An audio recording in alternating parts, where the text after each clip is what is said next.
करेंगे उस पावन पर्व की जो मथुरा की पवित्र धरती पर जन्मे और वृंदावन की गलियों में माखन चोर कहलाए भगवान श्री कृष्ण के जन्म का उत्सव है, जन्माष्टमी। हर साल भाद्रपद मास के कृष्ण पक्ष की अष्टमी को यह पर्व देश भर में भक्ति और उल्लास के साथ मनाया जाता है। इस दिन भक्त व्रत रखते हैं, रात भर जागकर भजन कीर्तन में डूब जाते हैं, श्री कृष्ण की मूर्तियों का अभिषेक करते हैं और उनकी कृपा पाने की आस लगाते हैं। मगर क्या ये सारी धार्मिक रस्में सचमुच हमें श्री कृष्ण की कृपा दिलाती है? क्या ये सारी पूजा पाठ की प्रथाएं शास्त्रों में लिखी हैं या बस परंपरा का बोझ ढो रहे हैं हम? श्री कृष्ण को 16 कलाओं का स्वामी और गीता का उपदेशक मानकर भक्त उनकी पूजा करते हैं, उन्हें सर्वोच्च परमात्मा कहते हैं। लेकिन गीता के उपदेशों को गौर से देखें तो क्या श्री कृष्ण वाकई सर्वोच्च परमात्मा है या फिर श्रीमद् भागवत जैसे ग्रंथों में कोई और शक्ति का जिक्र है जो साधक को असली मोक्ष और पूर्ण लाभ दे सकती है? अगर ऐसा है तो वह शक्ति कौन है और वे कौन से मंत्र हैं जो हमें उस परम सत्य तक ले जा सकते हैं? तो दोस्तों, आज के इस खास एपिसोड में हम जन्माष्टमी के उन रहस्यों को खोलेंगे जिनके बारे में शायद ही कोई बात करता है।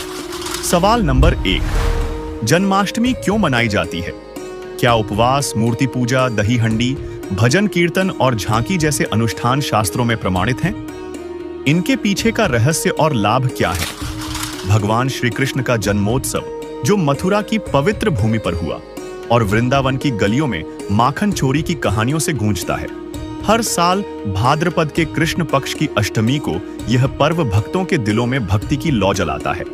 इस दिन लोग व्रत रखते हैं, मूर्तियों को स्नान कराते हैं, नए कपड़े पहनाते हैं, भोग लगाते हैं और रात भर भजन कीर्तन में डूबकर दही हांडी का तमाशा देखते हैं। मगर क्या ये सारी रस्में सचमुच शास्त्रों में लिखी हैं या हम बस परंपराओं के पीछे भाग रहे हैं? क्या ये दही हांडी और झांकियां हमें श्री कृष्ण की कृपा दिला सकती है या ये सिर्फ मनोरंजन का बहाना है? मान्यता है कि द्वापर युग में कंस के अत्याचारों से त्रस्त वासुदेव और देवकी की 8वीं संतान के रूप में श्री कृष्ण का जन्म हुआ, जिन्हें भगवान विष्णु का अवतार माना जाता है। श्रीमद् भागवत सुधा सागर के 10वें स्कंध अध्याय 3 में इसका जिक्र है। लेकिन सवाल यह है कि क्या ये सारी धार्मिक क्रियाएं, व्रत, मूर्ति पूजा, भजन कीर्तन शास्त्रों की कसौटी पर खरी उतरती हैं? गीता जी तो साफ कहती हैं कि मनमाना आचरण से न आध्यात्मिक लाभ मिलता है, न ही कोई स्थायी सांसारिक सुख। फिर हम हर साल ये सब क्यों करते हैं? क्या सिर्फ कुछ पलों की खुशी के लिए या सचमुच कोई गहरा लाभ छिपा है इन रस्मों में? गीता जी में व्रत रखने की मनाही है। देखिए गीता अध्याय 6 श्लोक 16 को, जिसमें कहा गया है कि न ज्यादा खाने वाले की तथा बिल्कुल न खाने वाले की भक्ति सफल नहीं होती। वहीं व्रत के विषय में अमर ग्रंथ साहिब में संत गरीबदास जी ने कहा है, गरीब प्रथम अन्न जल संयम राखे, योग युक्त सब सतगुरु भाखे।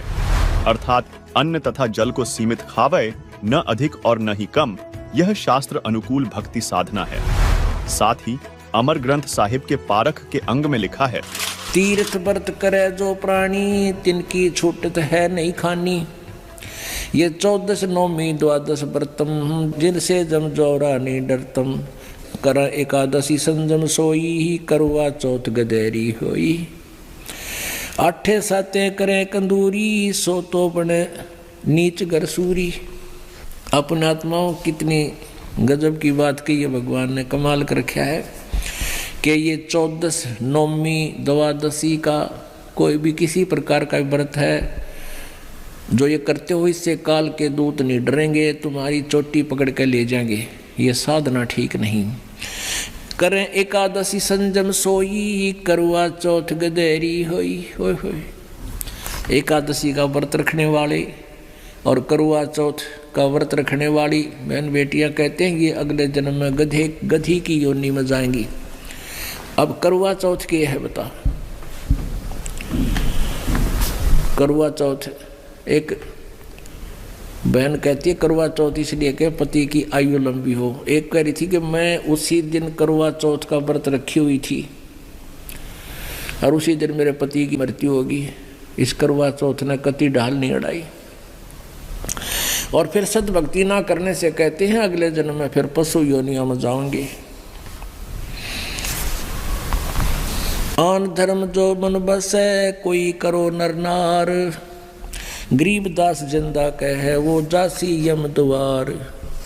आन धर्म जो मन बसे, आन धर्म, धर्म में धार्मिक पूजाएं, एक परमेश्वर को छोड़कर जो और साधनाएं मन में बसाए बैठे हैं, चाहे कोई करो नर नार, स्त्री करो चाहे पुरुष करो। गरीबदास जी कह रहे हैं परमात्मा जिंदा रूप में धर्मदास जी को कह रहे हैं वो जागा काल के द्वार, यम द्वार, नरक में जाओगा। कहे जो करवा चौथ कहानी, तास गधेड़ी निश्चय जानी।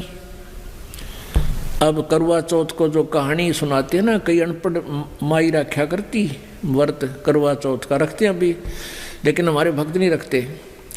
और वो किसी ने बुला के न्यू क्या करती, बेटी या कहानी पढ़ के सुनाइए करवा चौथ की। अब परमात्मा कहते हैं जो करवा चौथ का व्रत रखे वह भी गधी बने, और जो उसने कहानी सुनाओगी वह भी उसी कैटेगरी में होगी। इसके अलावा संत गरीबदास जी ने अमर ग्रंथ साहिब के सुमरण के अंग में कहा है, गरीब कोटिक तीर्थ व्रत करे, कोटि गज करे दान, कोटि अश्व विपरौं दिए, मिटे न खैंचा तान। साथ ही व्रतों से होने वाली हानि का एक अन्य प्रमाण हम आपको हाथरस तुलसीदास द्वारा लिखित घट रामायण के पृष्ठ 242 से दिखाना चाहेंगे, जिसमें व्रत के बारे में बताते हुए लोमस ऋषि ने कहा है, सहस बरस एकादशी कीन्हा, अंत जन्म माखी कौलीन्हा, ऐसे बर्थ कीन्हा बहुतेरा, ता का सुनु बरतंत निबेरा, प्रथम एतवार को कीन्हा, ता से जन्म चील्ह कौलीन्हा, मंगल बहुविधि बरत रहाई, ता से जन्म सुवर कौ पाई, अरु पुनि बरत तीज को कीन्हा, कूकर जन्म ताही से लीन्हा, अरु परदोस नेम से कीन्हा, खरकौ जन्म ताही से लीन्हा, बितिपात विधि से विधि कीन्हा, जन्म जाई बंदर कौलीन्हा, नौमी बरत अष्टमी कीन्हा, तासे जन्म मूस कौलीन्हा, अरु अनंत 14 पुनि कीन्हा, तासे जन्म ऊंट कौलीन्हा, और चतुर्थी बरत बखाना, तासे जन्म भैंस का जाना, और बरत करे झार बनाई, पुनि मुक्ति हमने नहीं पाई। इन वाणियों का अनुवाद भी पढ़ें, जिसमें स्पष्ट लिखा है कि 1000 वर्षों तक एकादशी का व्रत किया और अंत में मक्खी का जन्म लिया। इसी प्रकार अनेक बार अनेक व्रतों को किया, उनका तुम वृत्तांत सुनो। सर्वप्रथम इतवार यानी रविवार का व्रत किया, उससे चील्ह का जन्म मिला। मंगल का व्रत अनेक प्रकार के रूपों में रहा, उससे मुझे सुअर का शरीर मिला। उसके बाद तीज का व्रत किया, उसके कारण मैंने कुत्ते का जन्म प्राप्त किया। इसके बाद नियम से प्रदोष व्रत रखा, उसके कारण गधे का जन्म लिया। नौमी तथा अष्टमी का व्रत किया, उससे मुझे मूस यानी चूहे का जन्म मिला। इसके बाद अनंत 14 का व्रत किया, उससे मुझे ऊंट का जन्म मिला। इसके बाद चतुर्थी का व्रत कहा गया, उससे भैंस का जन्म समझो। और नाना प्रकार के व्रतों का अनुशीलन पूरी तत्परता से पूछा, फिर भी मुक्ति नहीं प्राप्त की।